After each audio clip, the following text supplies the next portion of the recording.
നമസ്കാരം, നമസ്തേ തിരുവനന്തപുരത്തിലേക്ക് സ്വാഗതം.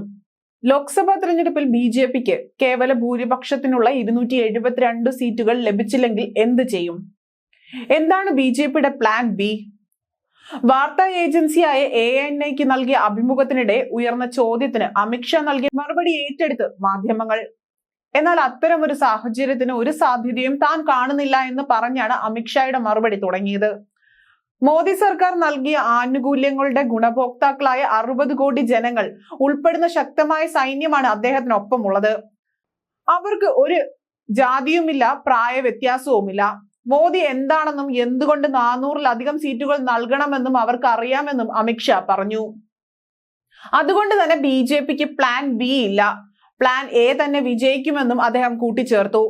Plan A നടപ്പാക്കാൻ 60% താഴെ മാത്രം സാധ്യതയുള്ളപ്പോഴാണ് പ്ലാൻ ബിയെ കുറിച്ച് ചിന്തിക്കേണ്ടത്.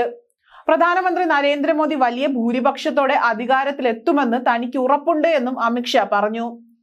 ഉത്തരേന്ത്യയും ദക്ഷിണേന്ത്യയും വേർതിരിച്ചുള്ള പ്രചാരണങ്ങൾ പെരുപ്പിച്ചെടുക്കാൻ കോൺഗ്രസ് ശ്രമിക്കുന്ന കാര്യം ചൂണ്ടിക്കാട്ടിയപ്പോൾ ഇന്ത്യക്കകത്ത് ആരെങ്കിലും പ്രത്യേക രാജ്യം വേണമെന്ന് പറഞ്ഞാൽ എതിർക്കപ്പെടേണ്ടതാണ് എന്നായിരുന്നു അമിത്ഷായുടെ മറുപടി. രാജ്യം എപ്പോഴെന്നല്ല, ഒരിക്കലും വിഭജിക്കാൻ കഴിയില്ല. ഉത്തരേന്ത്യയും ദക്ഷിണേന്ത്യയും വേർതിരിക്കണമെന്നത് കോൺഗ്രസിന്റെ ഒരു മുതിർന്ന നേതാവാണ് പറഞ്ഞത്. കോൺഗ്രസ് ഇതുവരെ അത് നിഷേധിക്കാൻ തയ്യാറായിട്ടില്ല. അവരുടെ അജണ്ടയെക്കുറിച്ച് ജനങ്ങൾക്ക് ചിന്തിക്കാനാകുമെന്നും അമിത്ഷാ പറഞ്ഞു.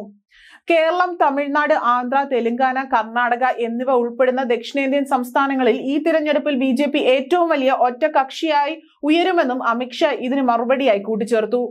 പട്ടികജാതി, പട്ടികവർഗ, OBC സംവരണത്തെ ഏറ്റവും കൂടുതൽ പിന്തുണയ്ക്കുന്ന വ്യക്തിയാണ് പ്രധാനമന്ത്രി എന്നും അമിത്ഷാ പറഞ്ഞു.